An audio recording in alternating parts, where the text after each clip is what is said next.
Selamat malam Bapak Ibu jemaat yang terkasih di dalam Tuhan Yesus. Pada malam hari ini kita akan bersama-sama beribadah ibadah tutup tahun dan buka tahun yang akan dilayankan oleh Evangelis Nathanael Tamrin dari Gereja Gloria Pancar, Surabaya. Kira-kiranya firman yang kita terima, kita dengar dapat boleh masuk dalam hati kita, bertumbuh dan berbuah dan menjadi berkat bagi banyak orang. Jemaat yang terkasih, tanpa terasa kita sudah melewati tahun 2020. Saya yakin dan percaya kita memiliki berbagai macam cerita, baik itu suka maupun duka. Dan jika sebentar kita juga akan memasuki tahun 2021, kita juga akan bersama-sama melangkahkan kaki kita dengan iman, pengharapan hanya kepada Tuhan saja. Baiklah, mari kita bersama-sama memulai ibadah kita pada malam hari ini. Kita akan memujikan dari NKB 21 ayat 1 sampai 2.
Ibadah ini berlangsung dalam nama dan karya Allah Trinitas, Bapa dan Anak dan Roh Kudus.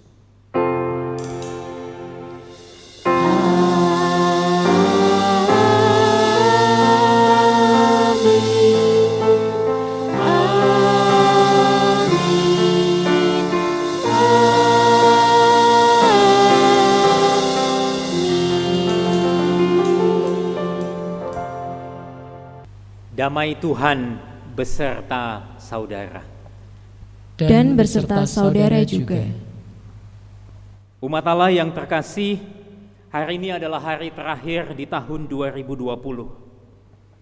Beberapa saat lagi kita akan meninggalkan tahun 2020 dan memasuki tahun yang baru.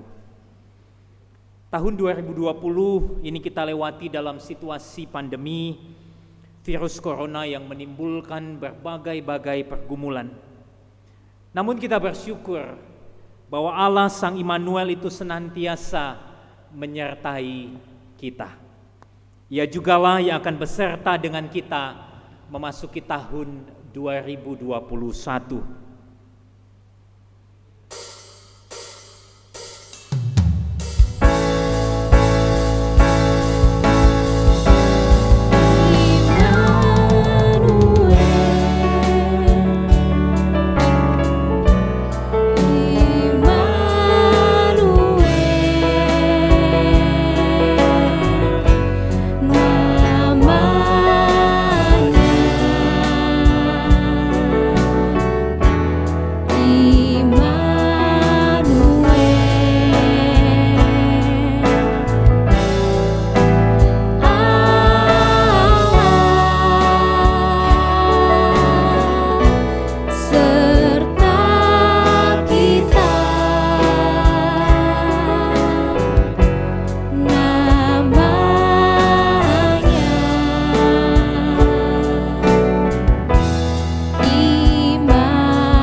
Saudara yang saya kasihi di dalam Tuhan Yesus Kristus, hidup kita penuh dengan berbagai macam pergumulan, tetapi kita percaya bahwa Allah itu beserta dengan kita.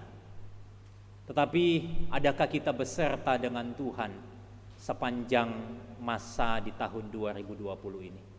Nah, saya ingin mengajak kita boleh berdoa bersama untuk mengakui dosa kita di hadapan Tuhan pada saat ini. Mari kita mengambil waktu berdoa secara pribadi mengakui dosa kita.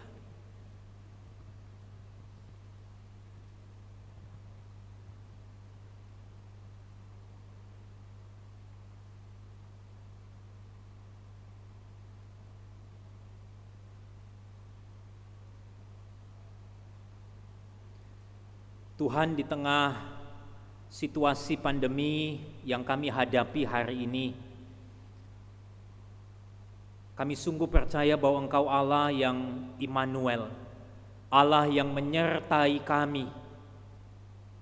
Tetapi Tuhan, kami datang kepadamu hari ini, malam ini, ingin mengaku dosa pelanggaran kami, bahwa seringkali kami yang justru tidak beserta dengan Tuhan. Acap kali di tengah kesusahan hidup kami meninggalkan Tuhan, bahkan kami menyalahkan Tuhan. Hari ini Tuhan, kami mau datang meminta ampunan-Mu. Biarlah anugerah-Mu, belas kasih-Mu yang melingkup kami kembali, yang merengkuh kami kembali di tengah keterhilangan kami. Ampuni ya Tuhan salah dan dosa kami, kalau selama ini ya Tuhan kami beribadah tidak serius, kami bahkan meninggalkan pertemuan-pertemuan ibadah kami secara online. Hari ini Tuhan, kami mau mengakui kesalahan kami, ampuni kami. Selama pandemi ini Tuhan, ketika kami juga berinteraksi dengan keluarga kami, ada begitu banyak konflik, cekcok dan sebagainya. Kalau kami sulit mengampuni, sulit untuk mengasihi, ampuni kami ya Tuhan. Kami ingin belajar terus meneladani Engkau, Allah yang mengasihi kami tanpa batas. Hari ini Tuhan, biarlah Engkau mendengar seluruh doa pengakuan dosa umat-Mu, dan Engkau memberikan ampunan-Mu kepada kami. Anugerah-Mu kami percaya itu cukup bagi kami dan akan menyertai kami. Terima kasih Tuhan, dengarlah doa pengakuan dosa kami pada malam ini. Di dalam nama Tuhan kami Yesus kami berdoa. Amin. Saya akan membacakan berita anugerah untuk saudara sekalian yang diambil di dalam Amsal pasal yang ke-16 ayat yang kedua dan ayat yang ketiga. Amsal 16 ayat 2 dan ayat 3, demikian bunyi firman Tuhan. Segala jalan orang adalah bersih menurut pandangannya sendiri, tetapi Tuhanlah yang menguji hati. Serahkanlah perbuatanmu kepada Tuhan, maka terlaksanalah segala rencanamu. Demikianlah berita anugerah dari Tuhan. Syukur kepada Allah.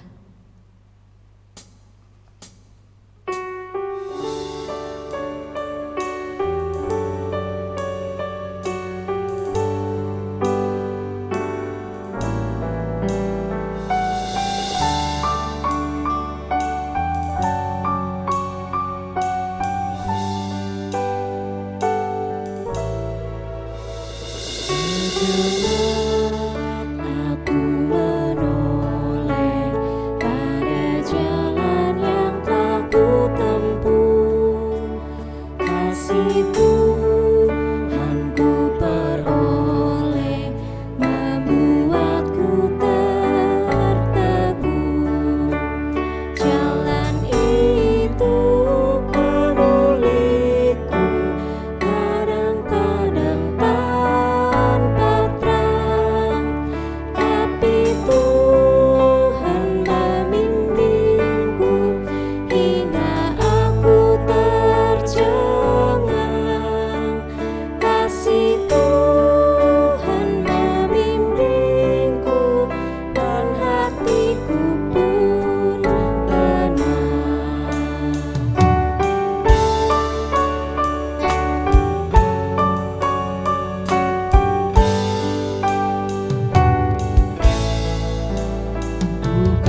The Journey of 2020. Mari sejenak kita melihat jejak-jejak langkah perjalanan kita di tahun 2020 ini. 2020 mungkin benak kita di awal merupakan tahun yang cantik. Dan tidak sedikit juga di antara kita sudah memilih tanggal untuk dijadikan hari yang istimewa.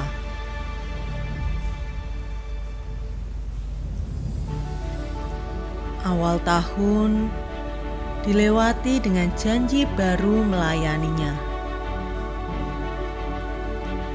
Kemantapan menyongsong tahun pelayanan yang baru diiringi dengan semangat yang baru untuk siap mengerjakan setiap program yang telah disusun. Namun, ketika hendak memulai mengerjakan pelayanan, ada badai besar yang datang dan harus kita hadapi. Ya, pandemi COVID-19 mengakibatkan semua kegiatan dibatasi. Dengan kondisi ini, saatnya kita kerja dari rumah, belajar dari rumah, ibadah di rumah. Termasuk kegiatan ibadah. Gereja pun tidak tinggal diam dan tanggap untuk beradaptasi menghadapi tantangan besar itu. Mulai awal Maret 2020, kita mengenal dengan istilah baru yaitu ibadah online.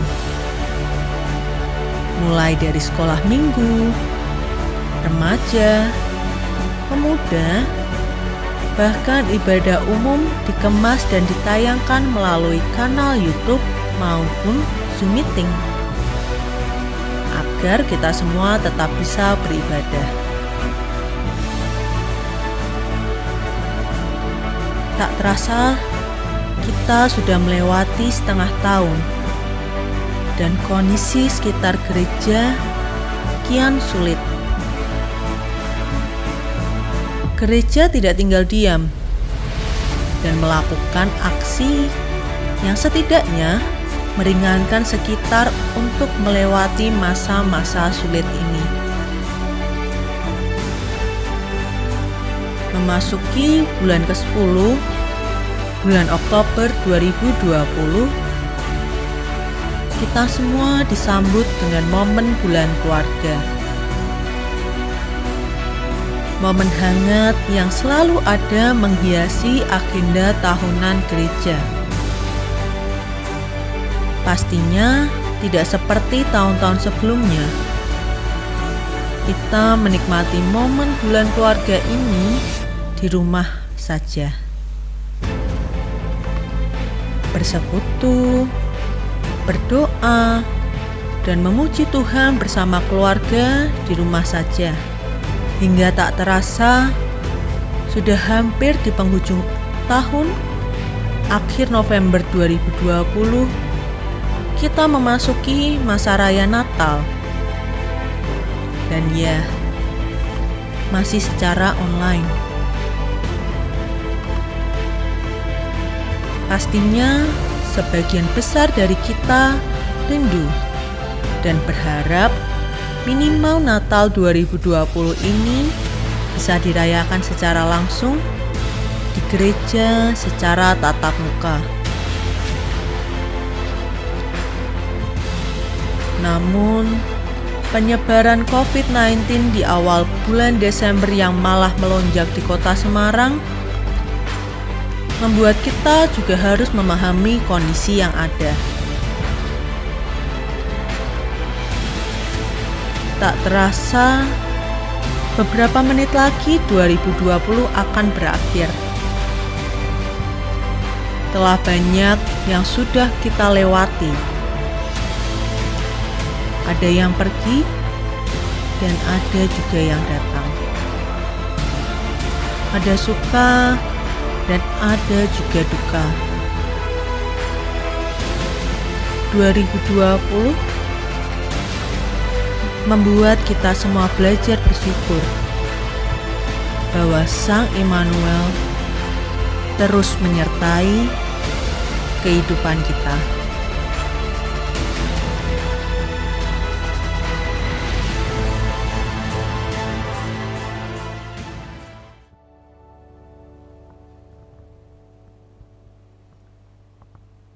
Mari kita berdoa sebelum kita mendengarkan firman Tuhan.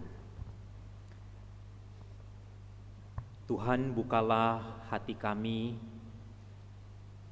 supaya hati kami ketika disirami oleh kebenaran firman-Mu, itu boleh seperti benih yang jatuh di tanah yang subur. Kami ingin ya Tuhan, benih itu boleh tertanam, bertumbuh bahkan berbuah di dalam hidup kami. Pimpin kami semua, baik hamba-Mu dan saudara seiman yang menyaksikan akan ibadah ini. Kami ingin belajar dengar-dengaran dengan firman-Mu. Terpujilah Engkau ya Tuhan, di dalam nama Tuhan kami Yesus kami berdoa. Amin. Nah, saudara sekalian yang dikasihi oleh Tuhan, bagian firman Tuhan yang akan kita renungkan pada hari ini diambil di dalam 1 Raja-Raja pasal yang ketiga. 1 Raja-Raja pasal yang ketiga, ayat yang pertama sampai ayat yang ke-15. 1 Raja-Raja pasal yang ketiga, ayat 1 sampai ayat yang ke-15. Saya akan membaca bagian ini untuk saudara sekalian. Lalu Salomo menjadi menantu Firaun, raja Mesir. Ia mengambil anak Firaun dan membawanya ke kota Daud sampai ia selesai mendirikan istananya dan rumah Tuhan dan tembok sekeliling Yerusalem. Hanya bangsa itu masih mempersembahkan korban di bukit-bukit pengorbanan, sebab belum ada didirikan rumah untuk nama Tuhan sampai pada waktu itu. Dan Salomo menunjukkan kasihnya kepada Tuhan dengan hidup menurut ketetapan-ketetapan Daud ayahnya. Hanya ia masih mempersembahkan korban sembelihan dan ukupan di bukit-bukit pengorbanan. Pada suatu hari raja pergi ke Gibeon untuk mempersembahkan korban, sebab disitulah bukit pengorbanan yang paling besar. 1000 korban bakaran dipersembahkan Salomo di atas mezbah itu. Di Gibeon itu Tuhan menampakkan diri kepada Salomo dalam mimpi pada waktu malam. Berfirmanlah Allah, mintalah apa yang hendak kuberikan kepadamu. Lalu Salomo berkata, engkaulah yang telah menunjukkan kasih setiamu yang besar kepada hamba-Mu Daud, ayahku, sebab ia hidup di hadapan-Mu dengan setia, benar dan jujur terhadap engkau, dan engkau telah menjamin kepadanya kasih setia yang besar itu, dengan memberikan kepadanya seorang anak yang duduk di tahtanya seperti pada hari ini. Maka sekarang ya Tuhan Allahku, engkaulah yang mengangkat hamba-Mu ini menjadi raja menggantikan Daud ayahku. Sekalipun aku masih sangat muda dan belum berpengalaman, demikianlah hamba-Mu ini berada di tengah-tengah umat-Mu yang Kau pilih, suatu umat yang besar yang tidak terhitung dan tidak terkira banyaknya. Maka berikanlah kepada hamba-Mu ini hati yang faham, menimbang perkara untuk menghakimi umat-Mu, dengan dapat membedakan antara yang baik dan yang jahat. Sebab siapakah yang sanggup menghakimi umat-Mu yang sangat besar ini? Lalu adalah baik di mata Tuhan bahwa Salomo meminta hal yang demikian. Lalu jadi berfirmanlah Allah kepadanya, oleh karena engkau telah meminta hal yang demikian dan tidak meminta umur panjang atau kekayaan atau nyawa musuhmu, melainkan pengertian untuk memutuskan hukum, maka sesungguhnya aku melakukan sesuai dengan permintaanmu itu. Sesungguhnya aku memberikan kepadamu hati yang penuh hikmat dan pengertian, sehingga sebelum engkau tidak ada seorang pun seperti engkau, dan sesudah engkau tak akan bangkit seorang pun seperti engkau. Dan juga apa yang tidak kau minta aku berikan kepadamu, baik kekayaan maupun kemuliaan, sehingga sepanjang umurmu takkan ada seorang pun seperti engkau di antara raja-raja. Dan jika engkau hidup menurut jalan yang kutunjukkan dan tetap mengikuti segala ketetapan dan perintahku, sama seperti ayahmu Daud, maka aku akan memperpanjang umurmu. Lalu terjagalah Salomo, ternyata ia bermimpi. Sekembalinya ke Yerusalem, berdirilah ia di hadapan tabut perjanjian Tuhan. Dipersembahkannya korban-korban bakaran dan korban-korban keselamatan. Kemudian ia mengadakan perjamuan bagi semua pegawainya. Demikianlah sabda Tuhan. Yang berbahagia ialah kita yang melakukan firman Tuhan dalam kehidupan sehari-hari. Haleluya. Haleluya, haleluya,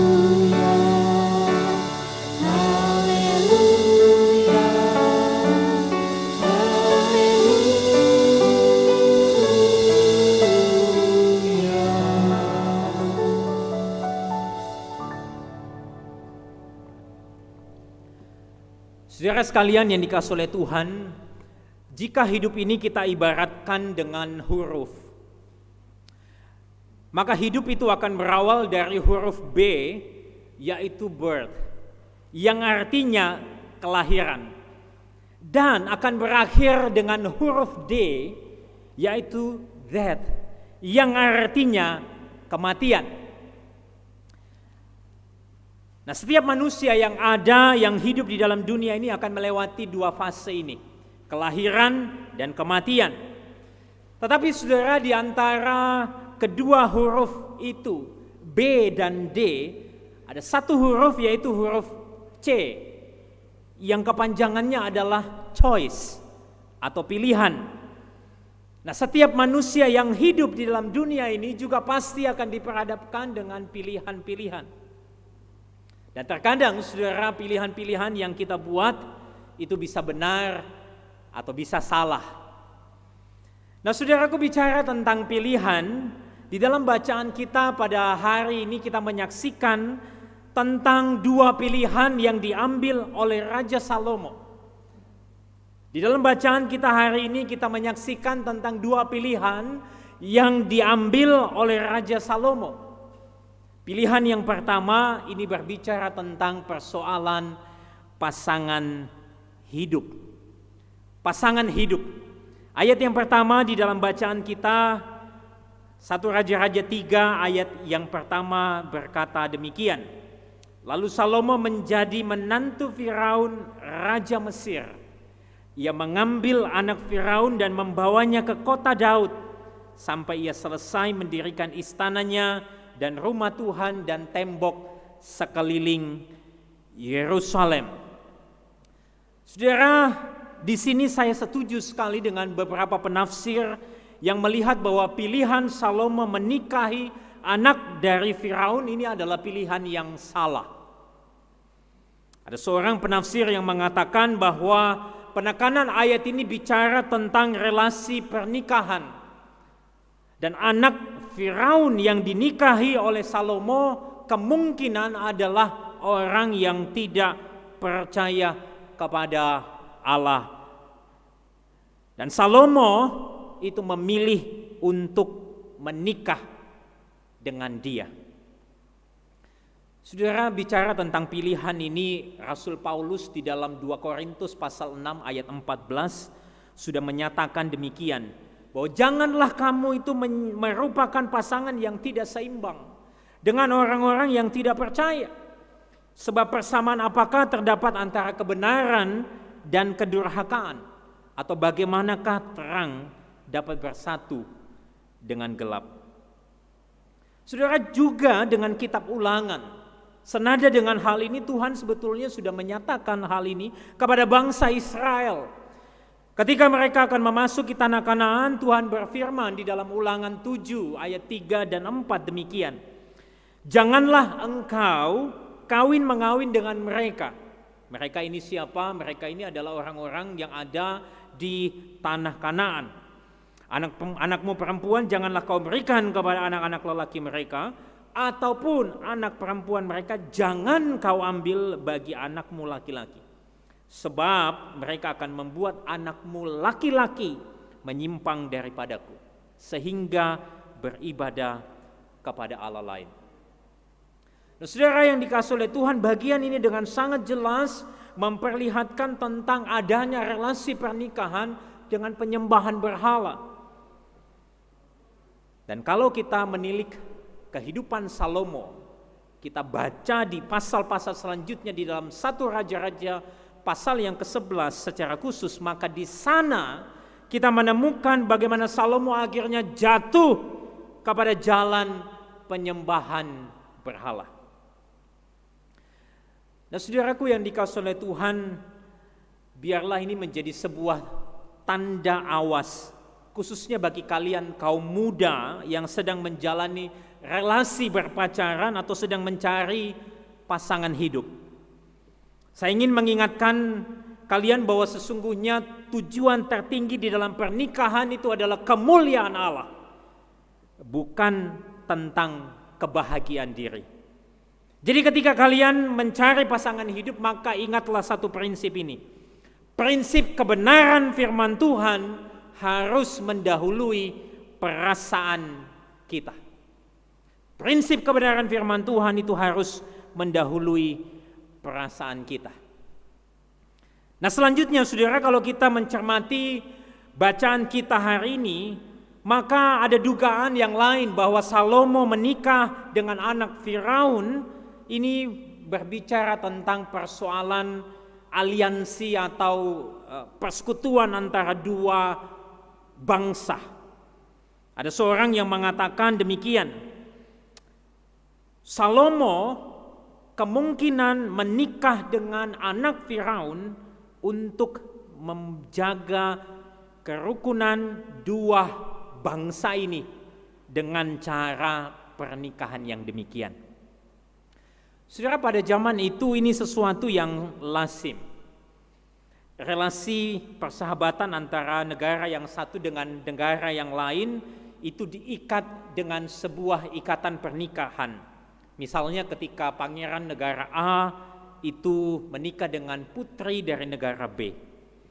Dan dengan adanya ikatan pernikahan itu, saudara, maka keduanya saling mengikatkan satu persekutuan dan saling menguntungkan. Tetapi saudara, di sini saya melihat ada dua masalah yang muncul.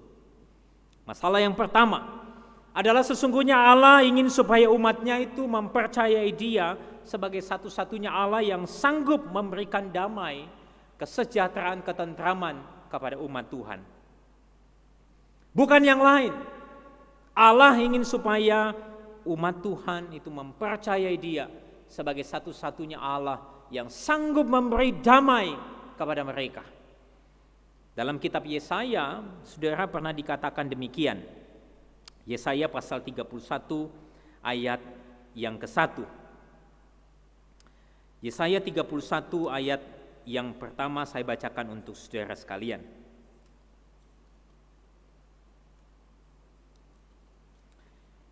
Celakalah orang-orang yang pergi ke Mesir minta pertolongan, yang mengandalkan kuda-kuda, yang percaya kepada keretanya yang begitu banyak, dan kepada pasukan berkuda yang begitu besar jumlahnya, tetapi tidak memandang kepada yang Maha Kudus, Allah Israel, dan tidak mencari Tuhan. Ini masalah yang pertama, bahwa sesungguhnya ketika Salomo mengupayakan persekutuan dengan bangsa Mesir untuk menciptakan damai, sesungguhnya ini bukan yang Allah kehendaki.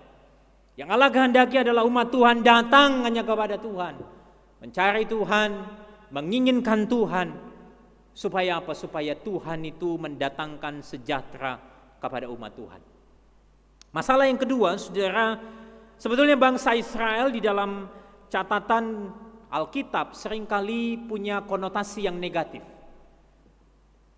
Bangsa Israel itu seringkali memiliki konotasi yang negatif di dalam perjanjian lama.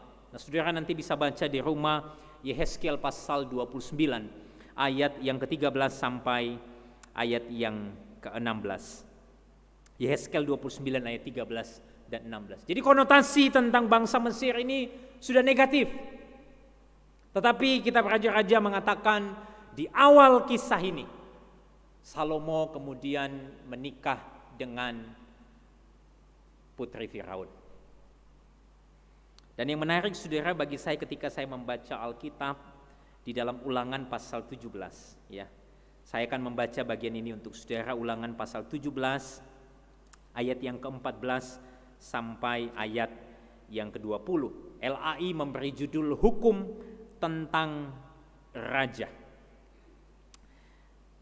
Di situ dikatakan demikian. Ulangan 17 ayat 14 sampai ayat 20. Apabila engkau telah masuk ke negeri yang diberikan kepadamu oleh Tuhan Allahmu dan telah mendudukinya dan diam di sana, kemudian engkau berkata, aku mau mengangkat raja atasku seperti segala bangsa yang di sekelilingku, maka hanyalah raja yang dipilih Tuhan Allahmu yang harus kau angkat atasmu. Dari tengah-tengah saudara-saudaramu haruslah engkau mengangkat seorang raja atasmu. Seorang asing yang bukan saudaramu tidaklah boleh kau angkat atasmu. Ayat 16, catatan yang penting. Hanya janganlah ia memelihara banyak kuda dan janganlah ia mengembalikan bangsa ini ke Mesir untuk mendapat banyak kuda. Sebab Tuhan telah berfirman kepadamu, janganlah sekali-kali kamu kembali melalui jalan ini lagi. Juga janganlah yang mempunyai banyak istri. Ini catatan di dalam kitab Ulangan, supaya hatinya jangan menyimpang. Emas dan perak pun janganlah ia kumpulkan terlalu banyak. Apabila ia duduk di atas tahta kerajaan, maka haruslah ia menulis bagiannya salinan hukum ini menurut kitab yang ada pada imam-imam orang Lewi. Itulah yang harus ada di sampingnya. Ya, artinya biarlah kebenaran firman Tuhan itulah yang harus menjadi pedoman, menjadi penuntun hidupnya.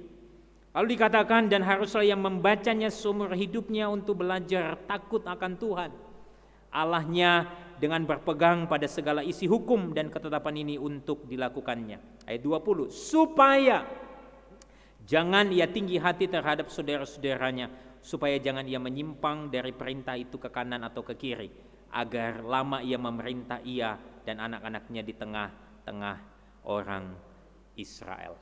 Nah, saudara-saudara yang dikasihi oleh Tuhan, pelajaran penting yang kita dapatkan daripada bagian ini adalah janganlah kita itu hidup menyerupai dunia ini. Jangan kita membiarkan budaya-budaya yang tidak sesuai dengan kebenaran firman Tuhan itu yang menjadi standar hidup kita. Misalnya di dalam persoalan berpasangan dengan orang yang tidak seiman. Saya rasa dunia ini punya banyak sekali cara untuk memasukkan memasukkan filosofi-filosofi yang bertentangan dengan firman Tuhan. Saudara, saya pernah beberapa kali mendengar ada orang yang berkata ketika hendak menjalin relasi dengan orang yang tidak seiman, dia mengibaratkan itu seperti mobil. Lalu dia berkata, kalau mobil kan perlu di test drive dulu, baru kita yakin lalu kita beli. Ya kira-kira seperti itulah pernikahan. Ya dicoba dulu aja. Meskipun tidak seiman tidak apa-apa. Kan nanti baru kita tahu. Saudara, bagi saya ini sesuatu yang tidak cocok dengan kebenaran firman Tuhan. Oleh karena apa? Oleh karena Allah sudah sejak awal tidak menghendaki hal yang demikian. Lalu saudara, bagi saya di dalam perenungan ini sebetulnya yang menjadi persoalan utama atau isu yang utama itu adalah begini. Kita ini sebetulnya mau hidup di bawah otoritas siapa? Kita ini mau hidup di bawah otoritas budaya, kita ini mau hidup di bawah otoritas perasaan kita, atau kita mau hidup di bawah otoritas kebenaran firman Tuhan. Kalau saudara menjadikan kebenaran firman Tuhan menjadi standar di dalam hidupmu, maka sebetulnya kalau kita melihat apa yang dilakukan oleh Salomo sudah melakukan sebuah pilihan yang salah. Dan saya ingin saudara ini menjadi sebuah pembelajaran bagi kita, umat Tuhan, khususnya engkau anak-anak muda, ya, kaum muda yang sedang menjalin relasi. Saudara, kalau saudara tahu itu tidak sesuai dengan kebenaran firman Tuhan, saudara harus dengan tegas berjalan menurut firman Tuhan. Saudara, ada yang berkata di dalam Amsal, Salomo di dalam Amsal 28 ayat 26 mengatakan demikian. Siapa percaya kepada hatinya sendiri adalah orang bebal, tetapi siapa berlaku dengan bijak akan selamat. Siapa yang percaya kepada hatinya itu adalah orang yang bebal, tetapi yang berlaku bijak akan selamat. Kata bijak di sini, kata wisdom, saudara, sebetulnya ini bisa merujuk kepada Kristus. Kalau kita membaca Kolose pasal yang kedua ayat yang ketiga dikatakan demikian, sebab di dalam Dialah, yaitu Kristus, tersembunyi segala harta, hikmat, dan pengetahuan. Bahwa engkau dan saya yang ada di dalam Kristus akan memperoleh keselamatan. Keselamatan ini bukan hanya bicara tentang keselamatan jiwa, tetapi keadaan damai sejahtera. Kalau Kristus bertahta di hatimu, damai itu akan tinggal di hatimu dan juga akan menyertai hidup dan langkahmu. Nah, saudara, ini pilihan yang pertama. Bicara tentang pasangan hidup, nampaknya Salomo melakukan kesalahan. Tetapi saudara, kalau kita menyaksikan pilihan yang kedua, yaitu bicara tentang panggilan hidup. Saudara, kali ini saya melihat ketika Salomo diperhadapkan dengan persoalan panggilan hidup, nampaknya dia memilih jalan yang benar. Perhatikan saudara, dalam bacaan kita di dalam ayat yang ketiga misalnya. Dan Salomo menunjukkan kasihnya kepada Tuhan dengan hidup menurut ketetapan-ketetapan Daud ayahnya. Atau di dalam ayat yang keempat misalnya, ketika di situ dikatakan Salomo satu kali pergi ke kota Gibeon, dia mempersembahkan korban yang jumlahnya 1000 korban bakaran. Seorang mengatakan bahwa ini adalah sebuah wujud dedikasi yang total Salomo kepada Allah. Saudara, kalau saya merenung dan melihat hidup Salomo, nampaknya hidup Salomo ini punya banyak kemiripan dengan kita. Bukan bicara tentang statusnya sebagai raja, melainkan tentang pilihan. Bukankah kita terkadang juga diperhadapkan dengan berbagai macam pilihan? Dan kadang ketika kita memilih, kita bisa memilih berdasarkan nafsu pribadi kita, tetapi pada saat yang lain, saudara, kita bisa memilih untuk hidup dengan penuh dedikasi kepada Tuhan. Saudara, saya memahami realita ini seperti yang dikatakan oleh Martin Luther, bahwa kita ini adalah orang-orang Kristen yang dimana pada saat yang sama adalah orang yang benar dan orang berdosa. Yang artinya sekalipun kita sudah dibenarkan, tetapi kita masih senantiasa bergumul, senantiasa di dalam kehidupan dosa. Dan pergumulan-pergumulan itu seringkali bisa membawa kita kepada pilihan-pilihan yang salah. Saudara, tapi tidak mengapa. Oleh karena apa? Saya percaya, saudara, kemurahan Allah itu ada menyertai kita. Sama seperti Salomo yang hidup dipenuhi dengan anugerah Tuhan. Demikianlah hidup kita sekalian. Kalau saudara lihat bacaan kita, Allah di dalam anugerahnya itu menjumpai Salomo lewat mimpi. Nah, kita sudah sering dengar cerita ini. Kita sudah sering dengar akan bagian ini. Tapi izinkan saya kemudian membagikan penjelasan akan bagian ini menjadi dua bagian. Yang pertama, saudara, kalau saudara lihat ayat 5 sampai ayat yang ke-9, di sana ada bicara tentang permintaan Salomo. Lalu ayat yang ke-10 sampai ayat yang ke-14 itu bicara tentang pendapatnya Allah. Coba kita lihat bagian yang pertama, yaitu permintaan Salomo. Saudara, ketika Allah menunjukkan dirinya melalui mimpi kepada Salomo, Allah itu berfirman kepada Salomo begini, minta apa yang hendak kamu minta, akan kuberikan kepadamu. Lalu apa jawab Salomo, saudara? Dalam ayat yang ke-6 coba saudara perhatikan. Salomo di sana berkata demikian, "Engkaulah yang telah menunjukkan kasih setiamu yang besar kepada hamba-Mu Daud ayahku. Sebab ia hidup di hadapan-Mu dengan setia, benar dan jujur terhadap Engkau. Dan Engkau telah menjamin kepadanya kasih setia yang besar itu dengan memberikan kepadanya seorang anak yang duduk di tahtanya seperti pada hari ini." Saudara, bagi saya ayat ini menjadi sesuatu yang menarik. Mengapa? Karena Salomo tidak terburu-buru di dalam mengatakan permintaannya. Dia justru menyatakan sesuatu yang harusnya menjadi fondasi dari setiap permintaan kita kepada Allah. Yaitu apa? Yaitu bicara tentang kesetiaan Allah.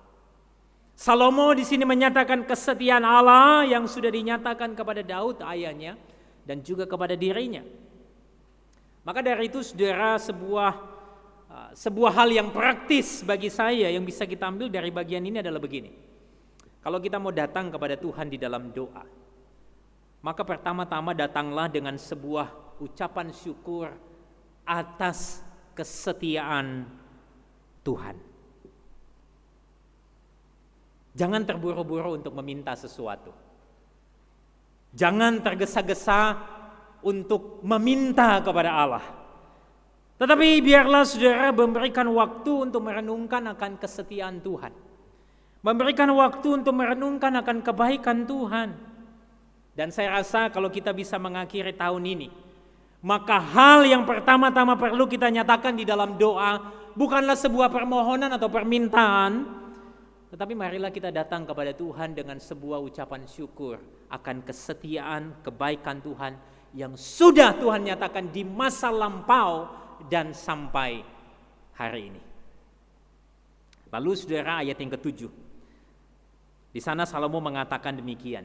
"Maka sekarang ya Tuhan Allahku, Engkaulah yang mengangkat hamba-Mu ini menjadi raja menggantikan Daud ayahku. Sekalipun aku masih sangat muda dan belum berpengalaman." Memang usia Salomo pada waktu itu masih cukup muda. Tetapi bagi saya ini bukan tentang kemudaan Salomo secara usia. Tetapi saudara, saya melihat ini bicara tentang kerendahan hati dan sikap kebergantungan kepada Allah. Nah, saya memakai istilah childlike dependence. Kebergantungan seperti seorang anak. Saudara, untuk memahami pengertian ini, saudara, saya ingin cerita pengalaman yang baru saya alami beberapa waktu ini. Saudara, barusan ini saya dan istri saya berjumpa dengan seorang ibu dan seorang anak. Ya. Kami belum lama mengenal mereka dan juga tidak sering berjumpa dengan mereka. Tetapi saudara, menjelang akhir tahun ini, tiba-tiba sang ibu ini berkomunikasi dengan istri saya dan kemudian membuat janji untuk makan siang bersama. Nah, singkat cerita saudara, kami kemudian bertemu dan makan siang bersama di sebuah mall yang baru di Surabaya. Tentunya dengan protokol kesehatan yang sangat ketat. Saudara, waktu makan siang itu saya kebagian duduk di depan anak daripada ibu ini yang kira-kira berusia 4 tahun. Entah bagaimana ceritanya, saudara, sambil makan lalu saya bilang kepada anak ini begini, "Habis makan kita pergi makan es krim yuk." Lalu anak ini dengan polosnya berkata, "Iya Su." Ya, Su ini panggilan dalam budaya Tionghoa yang artinya om atau uncle. Saudara, setelah makan saya lalu kemudian menggandeng anak ini menuju resto ice cream. Dan sembari jalan saudara, saya menatap anak ini dan berpikir, yakin betul anak ini. Kenapa dia bisa begitu yakin bahwa saya akan membawa dia ke tempat makan ice cream. Saudara, beberapa menit kami berjalan lalu akhirnya kami tiba betul di resto ice cream di tempat itu. Waktu dia melihat es krim yang berbagai macam rasanya, dia lalu tersenyum lebar. Lalu saya bilang, "Ayo kamu pilih rasa kesukaanmu." Lalu saya membelikan dia sebuah cup es krim yang dilahapnya dengan nikmat. Saudara, belum habis es krimnya itu, si ibu lalu bilang sama anaknya begini, nanti kamu mau pulang sama mami atau sama susu? Spontan anak itu lalu menjawab, sama susu. Atau sama saya maksudnya. Lalu kami pun tertawa, saudara, bersama-sama. Lalu maminya berkata demikian, aduh nak, kamu ini baru dikasih es krim aja sudah mau ikut sama susu. Saudara, akhirnya es krim kami makan habis dan kami menyudahi pertemuan itu. Saudara, apa yang saya mau ceritakan di dalam bagian ini adalah mengingatkan kepada saya, saudara, tentang bagaimana sikap seorang anak yang sangat mudah untuk percaya. Nah, sesungguhnya sedemikianlah atau demikianlah harusnya sikap kita sebagai orang percaya kepada Tuhan.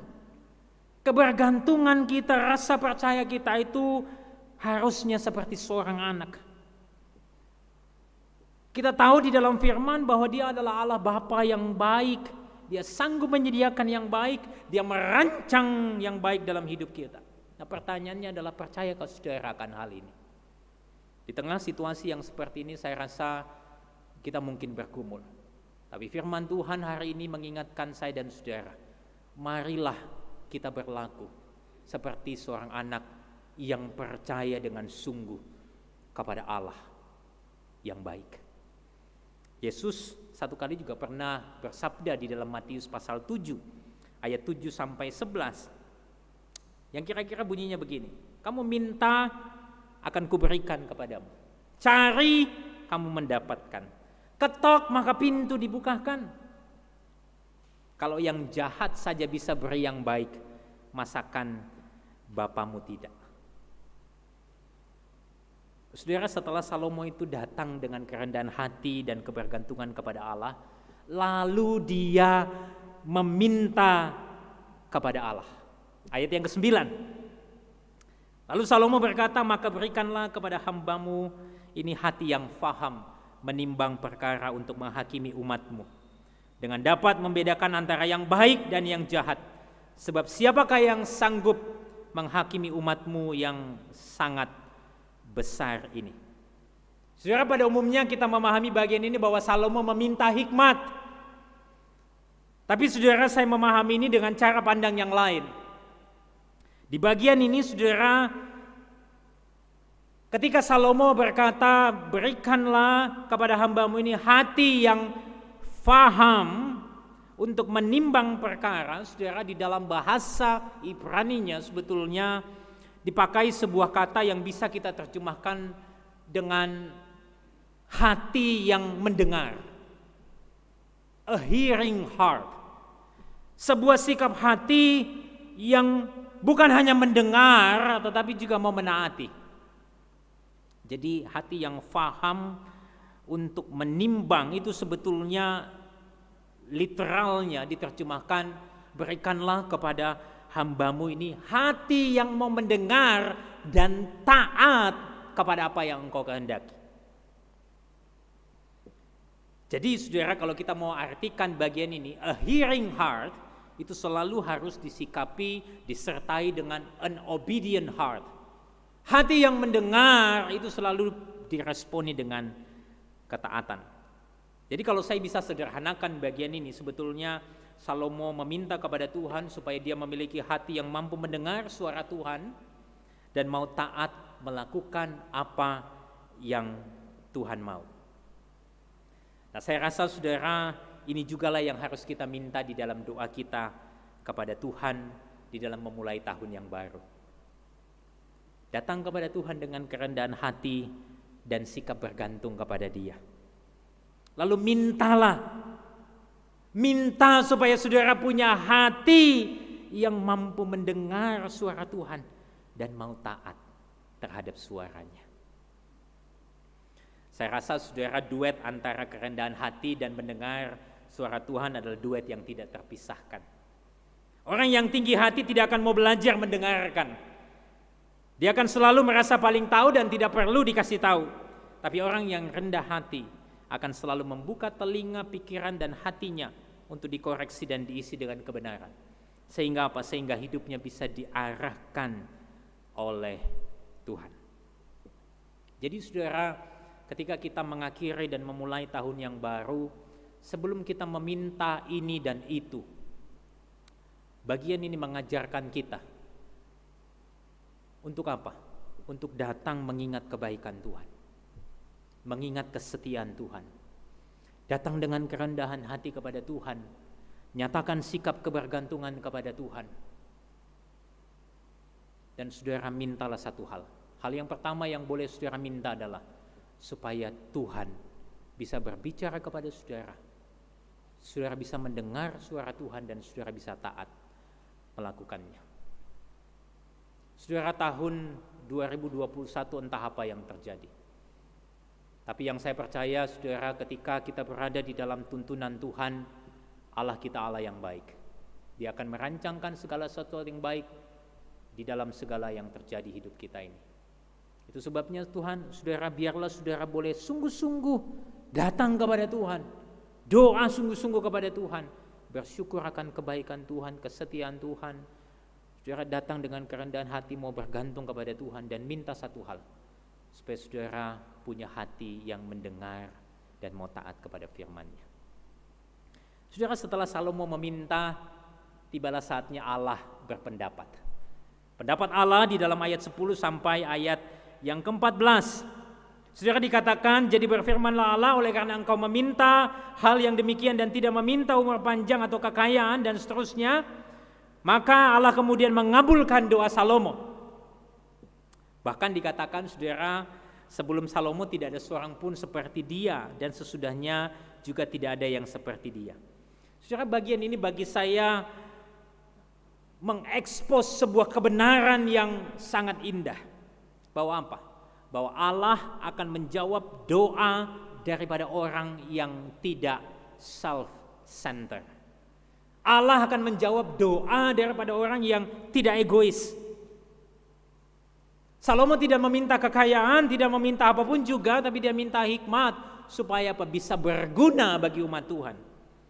Itulah sebabnya saudara, salah satu ciri doa orang yang self-centered atau yang egois itu adalah dia selalu berdoa supaya Allah itu melakukan apa yang dia mau. Tetapi seorang hamba, seorang pelayan itu akan selalu berdoa untuk belajar melakukan apa yang Tuhan mau. Nah, sekarang coba kita flashback. Sepanjang tahun ini saudara, apa isi doa-doa kita? Apakah itu doa-doa yang self-centered, yang egois, atau justru itu adalah doa-doa yang kita panjatkan guna untuk serving God's people, melayani umat Tuhan dan juga bagi kemuliaan Tuhan. Ayat 13 saudara, dalam 1 Raja-Raja lalu dikatakan begini, dan juga apa yang tidak kau minta akan kuberikan kepadamu, baik kekayaan maupun kemuliaan, sehingga sepanjang umurmu tak akan ada seorang pun seperti engkau di antara raja-raja. Saudara, penekanan ini sekali lagi menggemakan apa yang dikatakan oleh Kristus di dalam Matius 6 ayat 33. Tentu saudara ingat bagian ini. Matius 6 ayat 33, tetapi carilah dahulu kerajaan Allah dan kebenarannya, maka semuanya itu akan ditambahkan kepadamu. Dengan kata lain saudara, mereka yang selalu mengutamakan Tuhan akan hidup di dalam pemeliharaan Tuhan. Nah, inilah juga yang ingin saya sampaikan kepada saudara di dalam memasuki tahun yang baru. Selalu utamakan Tuhan dan yakinlah saudara, hidupmu akan dipelihara oleh Tuhan senantiasa.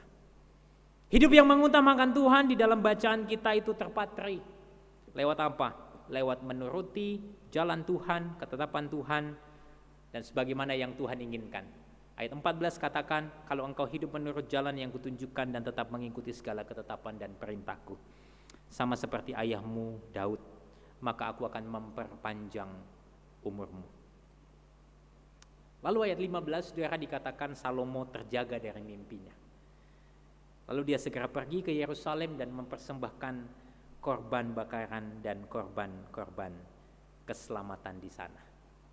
Saudara, bagian ini sungguh indah. Ada begitu banyak pelajaran-pelajaran penting yang bisa kita dapatkan. Bicara tentang pasangan hidup, bicara tentang panggilan hidup, bicara tentang bagaimana harusnya kita berdoa, bagaimana harusnya kita itu berdoa di dalam bukan untuk self-center kita, tetapi untuk kemuliaan Tuhan, untuk melayani orang lain. Dan kalau saya boleh merangkum bagian ini dan menutupnya, izinkan saya kemudian memberikan sebuah take home message atau sebuah pesan untuk saudara ingat di rumah saudara menutup dan mengawali tahun ini. Nah, saya ingin mengatakan demikian. Pilihan untuk menaati ketetapan Tuhan merupakan harga mati yang harus kita ambil guna menjalani hidup yang penuh dengan penyertaan dan pemeliharaan Tuhan. Kalau malam ini, hari ini saudara boleh datang kepada Tuhan, berdoalah, minta kepada Tuhan a hearing heart, sebuah hati yang mau mendengar Tuhan dan mau menaati akan firman-Nya. Ini adalah sebuah harga mati yang harus kita lakukan sepanjang hidup kita. Pertanyaannya adalah, maukah saudara meresponi bagian ini? Maukah saudara dengar-dengaran dengan firman Tuhan? Maukah saudara mengambil tekad untuk hidup sungguh-sungguh benar di hadapan Tuhan? Amin. Umat Allah yang terkasih, marilah kita mengucapkan pengakuan iman kita seturut dengan pengakuan iman rasuli dengan bersama-sama berkata, Aku percaya kepada Allah, Bapa yang Maha Kuasa, Khalik langit dan bumi, dan kepada Yesus Kristus, Anak-Nya yang tunggal Tuhan kita, yang dikandung daripada Roh Kudus, lahir dari anak darah Maria, yang menderita sengsara di bawah pemerintahan Pontius Pilatus, disalibkan, mati dan dikuburkan, turun ke dalam kerajaan maut, pada hari yang ketiga, bangkit pula dari antara orang mati, naik ke surga, duduk di sebelah kanan Allah, Bapa yang Maha Kuasa, dan dari sana Ia akan datang untuk menghakimi orang yang hidup dan yang mati. Aku percaya kepada Roh Kudus, gereja yang kudus dan am, persekutuan orang kudus, pengampunan dosa, kebangkitan orang mati, dan hidup yang kekal. Amin.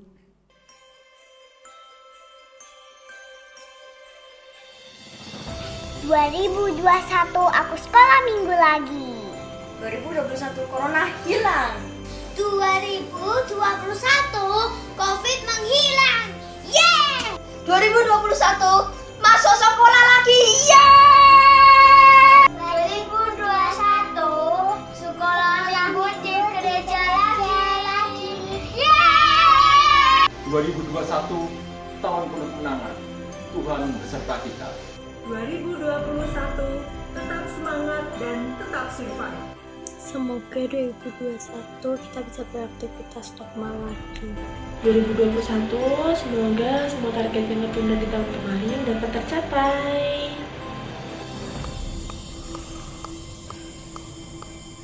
2021 sehat selalu dan tetap pingpong.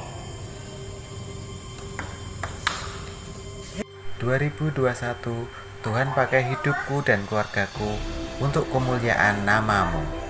2021 penuh kebahagiaan. Semoga 2021 bisa liburan lagi. 2021 ibadah offline dan kuliah offline. 2021 pandemi Covid berakhir, karir kerja meningkat. Halo, 2021 Tuhan memulihkan ekonomi dunia dan Indonesia. 2021 GKI Taman Majapahit jadi jemaat misioner. Harapan saya di tahun 2021, walaupun mungkin kita masih hidup berdampingan dengan COVID-19, kita tetap diberi kesehatan dan kita boleh bergaya dengan kreatif. Karena kita tidak perlu takut, Tuhan Yesus adalah Sang Immanuel, Allah yang beserta kita. Harapan saya tahun 2021 yaitu berkat Tuhan selalu baru setiap pagi. Kesetiaan Tuhan tetap kami alami sekalipun pandemi COVID-19 belum berakhir. Karena bersama dengan Tuhan, ada keyakinan, keberanian untuk memasuki dan menjalani tahun 2021. Tuhan memberkati. Biarlah tahun 2021 dapat memberikan cinta, kebahagiaan, kemakmuran bagi umat. Dia Allah Sang Immanuel. Dia memberi berkat yang baru di tahun 2021. Haleluya. 2021, Tuhan pulihkan kehidupan jemaat. Tahun 2021, aku tetap sehat, wargaku sukses. Tahun 2021, semangat semakin mengenal Allah. Tahun 2021 tetap sehat, semangat, dapat beribadah onsite, dapat merayakan Natal dan Tahun Baru di gereja bersama-sama. Tahun 2021 tetap setia dan sukses selalu. Tuhan memberkati. 2021 tetap bersama sebagai sebuah keluarga. 2021 terjadi pertobatan dan pemulihan bagi Indonesia. 2021 Indonesia semakin damai. 2021 tahun berkat, sukacita, dan damai sejahtera. Selamat tahun baru, kita diberkati untuk menjadi berkat. Selamat tahun baru, semoga Indonesia aman, maju, dan damai. Tuhan Yesus memberkati.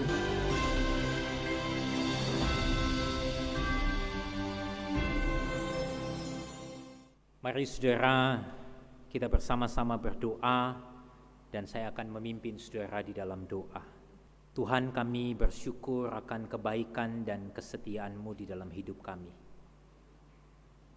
Sepanjang tahun ini, kami sungguh percaya bahwa Engkau Allah yang setia, Engkau Allah yang baik,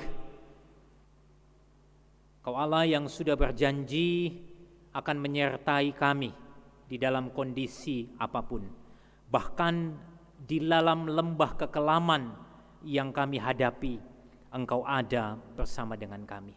Engkau adalah gembala kami yang baik, Engkau yang menuntun kami, bahkan Engkau menyediakan padang rumput yang hijau bagi kami. Dan itulah yang kami syukuri Tuhan di tengah-tengah keadaan hidup kami hari ini.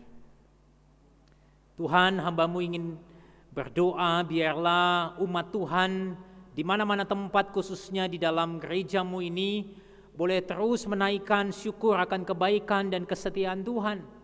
Dan mereka tidak henti-hentinya bersyukur akan Tuhan yang baik di dalam hidup ini.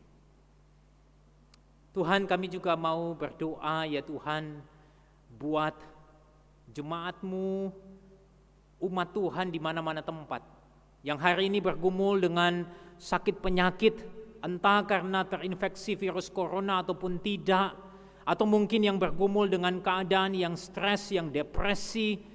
Biarlah Tuhan Engkau sendiri yang melawat mereka, Engkau sendiri yang memeluk mereka, sehingga mereka sungguh-sungguh boleh merasakan dekapan Tuhan dan mereka boleh kuat di tengah situasi yang mereka hadapi.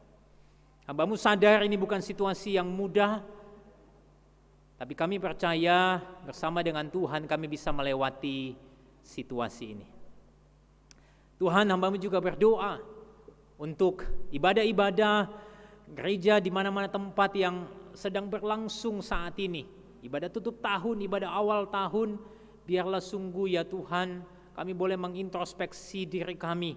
Apakah selama ini kami hidup hanya untuk mengutamakan diri kami atau tidak? Ataukah kami juga mengutamakan kepentingan orang lain? Nah, hamba-Mu berdoa ya Tuhan dan memohon biarlah kami dan umat-Mu di mana-mana tempat boleh belajar untuk mengutamakan orang lain melebihi diri kami masing-masing. Dan biarlah nama-Mu dimuliakan ketika orang-orang yang tidak percaya melihat apa yang anak-anak-Mu kerjakan di dalam dunia ini. Tuhan, hamba-Mu berdoa juga untuk pemerintah kami ya Tuhan, baik yang ada di pusat maupun yang ada di daerah. Biarlah Engkau beri hikmat kepada mereka semua, mengeluarkan kebijakan-kebijakan yang bisa mendatangkan kebaikan, kesejahteraan bagi masyarakat di Indonesia. Dan kami memohon ya Tuhan khususnya untuk pemerintah daerah di Jawa Tengah, di Semarang ini secara khusus, biarlah ada upaya yang serius di dalam penanganan COVID-19 ini. Dan COVID-19 ini boleh berlalu, reda, dan kami boleh kembali di dalam aktivitas kami khususnya di dalam beribadah. Kami sungguh merindukan untuk bersekutu bersama-sama ya Tuhan. Sekalipun Engkau tidak mengizinkan itu ya Tuhan, hari ini biarlah di rumah-rumah kami masing-masing kami boleh tetap dengan serius untuk beribadah. Dan biarlah umat-Mu ini boleh bertumbuh di dalam iman percaya mereka. Ya Tuhan, dengarlah doa kami ini. Dan biarlah kami juga boleh terus senantiasa hidup taat di dalam kesetiaan kepada Tuhan. Dan tekad seperti yang dinyatakan di dalam doa Bapa kami, itu pula yang kami nyatakan. Bapa kami yang di surga, dikuduskanlah namamu, datanglah kerajaan-Mu, jadilah kehendak-Mu di bumi seperti di surga. Berikanlah kami pada hari ini makanan kami yang secukupnya, dan ampunilah kami akan kesalahan kami, seperti kami juga mengampuni orang yang bersalah kepada kami. Dan janganlah membawa kami ke dalam pencobaan, tetapi lepaskanlah kami daripada yang jahat. Karena Engkaulah yang mempunyai kerajaan dan kuasa dan kemuliaan sampai selama-lamanya. Amin. Marilah kita akan bersama-sama memberikan persembahan kita sebagai ungkapan rasa syukur dan kasih yang Tuhan sudah nyatakan, serta anugerah yang terindah yang Tuhan berikan dalam kehidupan kita hari lepas hari. Adapun nas dasar persembahan dalam ibadah ini diambil dari Mazmur 106 ayat yang pertama yang berbunyi demikian, Haleluya, bersyukurlah kepada Tuhan sebab Ia baik, bahwasanya untuk selama-lamanya kasih setianya. Adapun persembahan dapat diserahkan melalui cara-cara seperti yang terlihat dalam tayangan berikut ini.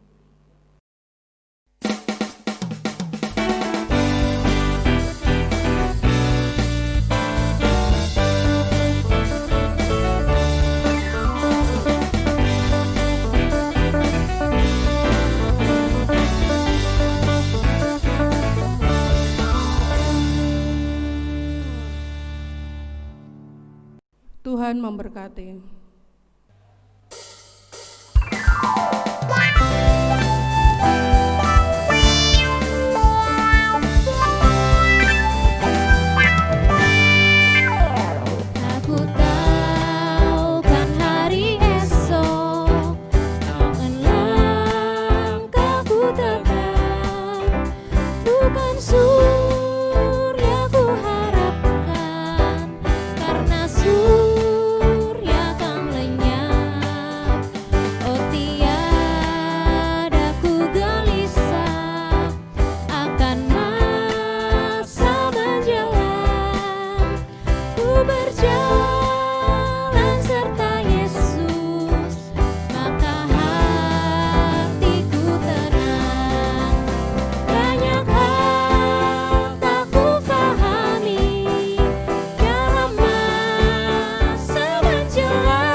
dikasih oleh Tuhan, biarlah berkat Tuhan menyertai, memberkati di dalam mengakhiri dan mengawali tahun yang baru.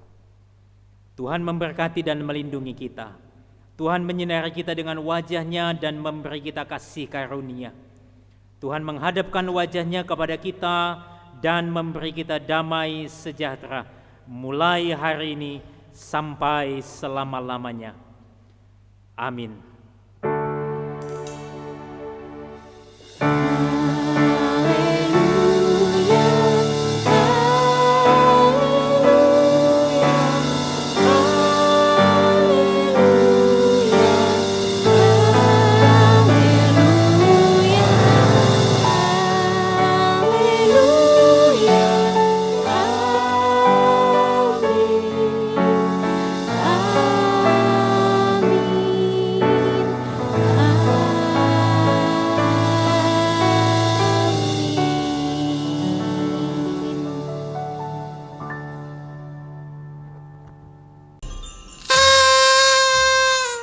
Selamat tahun baru.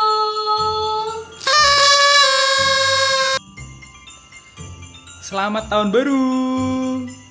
Selamat tahun baru. Ta-ta-ta-ta-ta. Selamat tahun baru. Selamat tahun baru. Selamat tahun baru semuanya. Selamat tahun baru. Selamat tahun baru.